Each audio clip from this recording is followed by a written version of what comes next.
Não há necessidade de usar remédio na maioria das vezes. Que a própria, você imagina 5.000 anos atrás, que não tinha remédio. Como é que as pessoas viviam? E viviam bem. A sua bisavó tinha mais saúde que a sua mãe. Entendeu?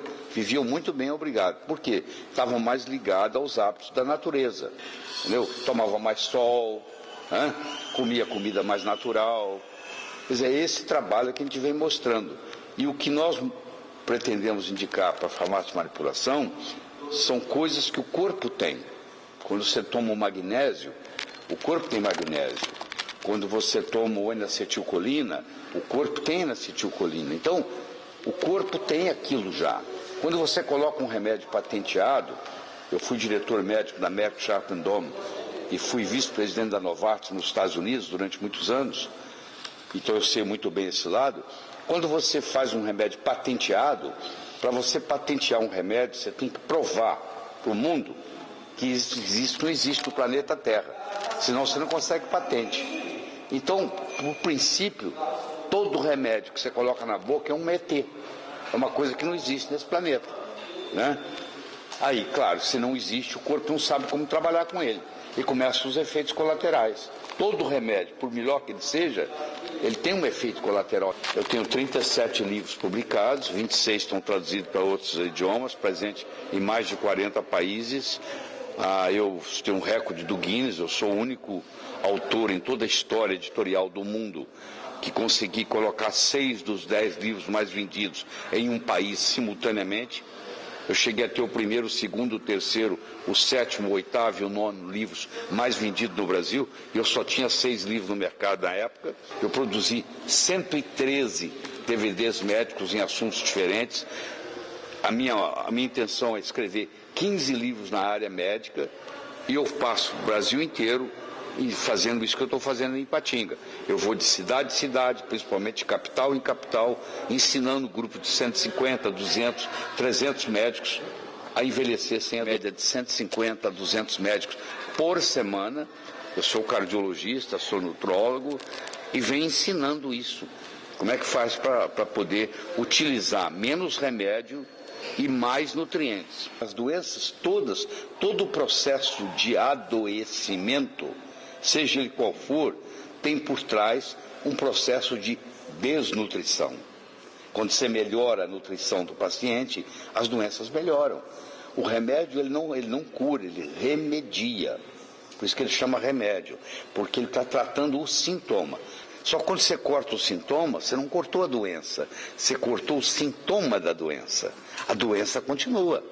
Aí depois você vai precisar de mais um remédio, mais outro, mais outro, mais outro. A obesidade, que hoje é uma epidemia, ela é uma doença nutricional. É um erro na nutrição. Nos últimos 25 anos, cada indivíduo engordou em média 11 quilos. Você pegar um cara de 26 anos, 1,80 m hoje, pegar um indivíduo de 26 anos, 1,80 m há 25 anos atrás, o de hoje pesa 11 quilos a mais do que há 25 anos atrás. Ou seja, o mundo inteiro ficou mais gordo. E você vai ver que o consumo de açúcar aumentou também absurdamente nesse período de 25 anos. Hoje chega-se a consumir 80 quilos de açúcar por pessoa por ano. Há 30 anos atrás se consumia 40 e poucos, ou seja, praticamente dobrou. Tá? Então, essa ingesta de açúcar causou esse aumento. Por que essa ingesta de açúcar? Porque por volta de 1970, 80, falaram que você tinha que diminuir a gordura. Mas para diminuir a gordura, você tem que passar a comer sem gordura. Comer sem gordura ninguém aguenta, porque o alimento ficou horrível. Aí eles puseram açúcar para compensar. Aí vem diabetes, vem obesidade, vem tudo isso. E na realidade a gordura não aumenta o colesterol. Colesterol, primeiro, não é gordura. Colesterol é um álcool. E a maioria dos médicos não sabe disso. Colesterol é um álcool. E segundo, o que aumenta colesterol não é gordura, é açúcar, é carboidrato. O colesterol é fabricado no fígado a partir de carboidrato. Então o que aconteceu? As pessoas engordaram e ficaram com o colesterol mais alto. Agora tem que tratar o colesterol. Aí vem o remédio para tratar o colesterol, que causa outros problemas sérios. Então uma coisa vai complicando a outra. Se você ingerir o sal grosso, o sal de churrasco, o sal marinho não refinado, eles têm mais de 80 elementos. Se você ingere, se você põe na mesa o sal de mesa, que é aquele branquinho, aquele só tem sódio, só tem cloro. Aquele faz mal. Agora, o sal integral, não. O sal integral faz bem. Eu pego um paciente com pressão alta, dou para ele sal integral, a pressão dele baixa. Por que baixa? Porque naquele conjunto de 80 e tantas coisas, uma delas é o mineral magnésio. E o magnésio faz baixar a pressão. Então, quem faz uso de sal integral tem melhor saúde. Quem faz uso de cloreto de sódio tem problemas. Quando eu comecei a praticar medicina, há 42 anos atrás, que eu me tornei médico, o colesterol era 320, era o normal. Eu só vi caindo. E os problemas cardíacos continuam aí do mesmo jeito, entendeu? O colesterol não é bandido, o colesterol é mocinho. Ele foi pego na cena do crime, eles algemaram e prenderam ele, achando que ele era o assaltante. Não, ele era o polícia, que estava lá para prender. Quando você tem um problema qualquer no seu corpo, por um mecanismo de defesa, você aumenta o colesterol. Então, vou dar um exemplo. A tireoide não está funcionando direito, principalmente na mulher. A mulher tem mais problema de tireoide que o homem. Então, uma mulher chega no consultório, a tireoide não está funcionando direito, ela está sobrepeso, ela está mais pesada do que ela gostaria, e o colesterol dela está alto. Não adianta eu tratar o colesterol dela, eu tenho que tratar a tireoide dela. No momento que eu tratar a tireoide, o colesterol normaliza. Não precisa tomar remédio para colesterol. Todo mundo que faz suplementação de cálcio sozinho morre mais cedo, média 7 anos. Porque aquele cálcio que você ingere não necessariamente vai para o osso. Ele pode ir para o coração, para a coronária, para a aorta, para a válvula cardíaca e causar uma calcificação. Pode ir para o joelho. Então ele dá uma série de problemas. Então os estudos e mais estudos vêm mostrando que você não pode fazer suplementação de cálcio sozinho. Se você ingerir cálcio, você tem que ingerir cálcio, magnésio, boro, vitamina D3, vitamina K2, para não ter osteoporose. A osteoporose tem uma predisposição genética, sim, mas a osteoporose ela começa na adolescência. É a mulher que toma anticoncepcional, entendeu? Eu sei que é difícil ficar sem um anticoncepcional, mas o que eu quero dizer é o seguinte: quando ela começa a tomar anticoncepcional, o osso dela já começa a ter problema, porque aí ela não ovula mais. Por isso que o anticoncepcional se chama anovulatório. Ele não ovula, você não ovula mais. Por não ovular mais, ela não produz progesterona. E se ela não produz progesterona, o osso dela começa a ficar fraco. Já aos 15 anos de idade, quando ela começou o anticoncepcional. E aí quando chega, ela tem 50, 55, 60, o osso já está fraquinho, qualquer movimento que ela faz quebra o osso. Aí ela pensa assim: eu caí e quebrei o fêmur. Eu falo: não, você quebrou o fêmur e caiu.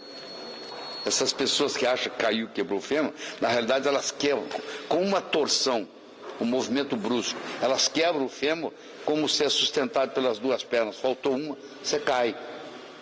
Então essa que é a verdade. É possível então fazer essa recomposição óssea utilizando algum medicamento, algum alimento? Claro que existe. Não precisa tomar medicamento nenhum.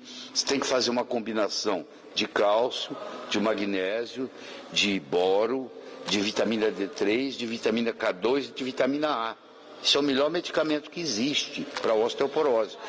Na realidade, os remédios que estão no mercado para a osteoporose, depois de 4, 5 anos, o tiro sai pela culatra. Existem os alendronatos da vida, que causam, inclusive, necrose mandibular. Nos Estados Unidos, você vai num dentista, a primeira coisa que ele te pergunta é se você está tomando alendronato. Se você tiver, o dentista americano não põe a mão na sua boca, porque ele sabe que vai ter problema. Então tem muita gente fraturando o osso aí por causa do remédio da osteoporose que está tomando. Leite ajuda a recompor? Não, o leite não ajuda. Primeiro que o cálcio do leite é absorvido muito pouco. E segundo que o leite tem uma série de outras complicações. Muita gente tem intolerância à lactose, que é um problema sério. Muita gente tem alergia à caseína. O leite, quando é pasteurizado, há uma desnaturação das proteínas. Então não é a solução. Os brasileiros estão vivendo mais, mas ao mesmo tempo estão passando mais tempo doentes. Você fala assim, a mulher hoje com câncer de mama vive mais. Tá, claro que ela vive mais. mas vive mais com mais tempo com câncer, porque o diagnóstico é mais precoce. Então uma mulher que ia ficar 5 anos com câncer e ia morrer, hoje ela fica 9 anos com câncer antes de morrer, mas o diagnóstico foi feito 4 anos antes. Então o diagnóstico ficou mais precoce, ela fica mais tempo com câncer. Aí se fala sobrevivência, a sobrevida do câncer aumentou. Não é a sobrevida do câncer que aumentou, é o diagnóstico que foi mais prematuro. O melhor alimento que tem no mundo chama-se leite materno.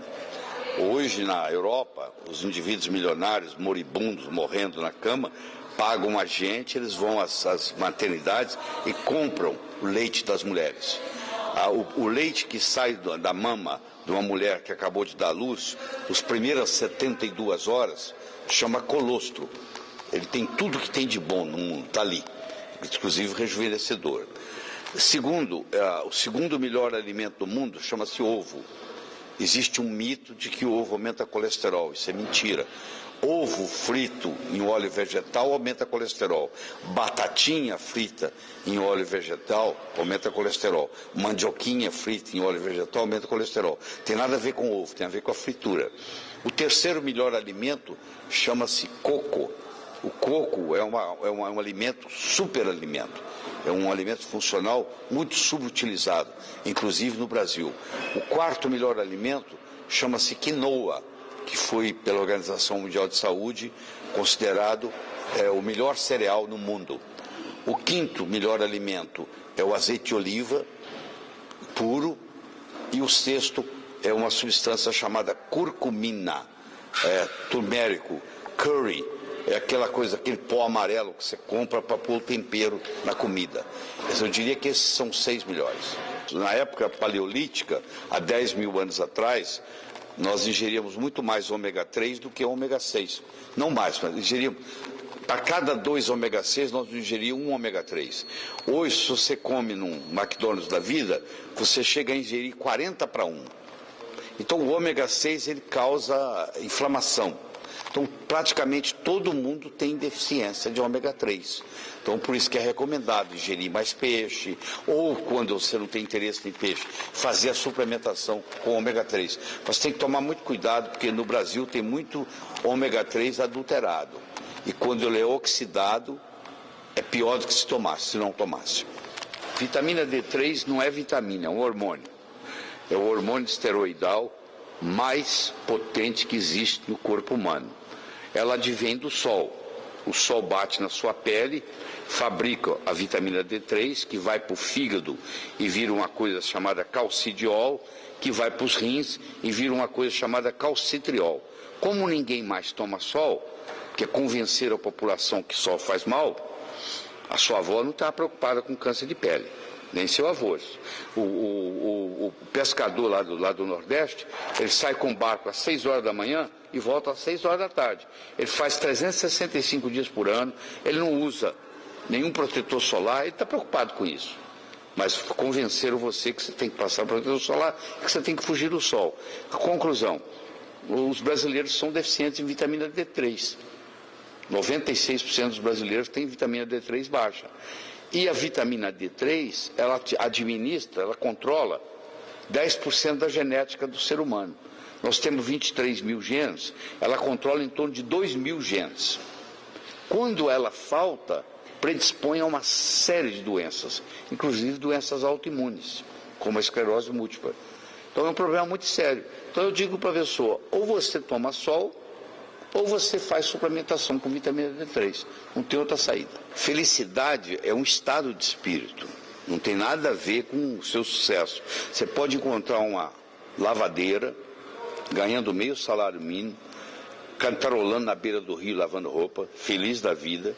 Você pode encontrar um multibilionário que está no inferno astral dentro da sua mansão. Então é importante a pessoa entender isso. É um estado de espírito. Agora, você obter sucesso, isso é uma lei, isso é uma regra, isso é uma disciplina, isso pode ser estudado. Lá nos Estados Unidos, 40% dos médicos são estrangeiros. Eu era um deles. Você faz uma prova, que é difícil de passar, muito difícil, chama SFMG, e você valida o seu diploma lá. Eu não vejo nada errado de um médico ir para outro país, contanto que ele passe na prova. Mas eu acho que isso aí é mais conversa do que barulho, do que qualquer outra coisa. Vou te falar por quê. O Brasil tem 350 mil médicos, chegaram 400. O que é 400 médicos em 350 mil? Nada. Você entendeu? Nada, praticamente nada. Isso é um problema. Segundo, se eles passam na prova, eu não vejo nenhum problema. E terceiro, eles estão indo para regiões onde o médico brasileiro não quer ir. Então eu não vejo nenhum problema maior. Agora, o que não pode, ele fazer... O brasileiro que forma lá fora, ele praticar medicina aqui, ele tem que fazer uma prova. Por que o médico estrangeiro também tem que passar pela mesma prova? Só isso.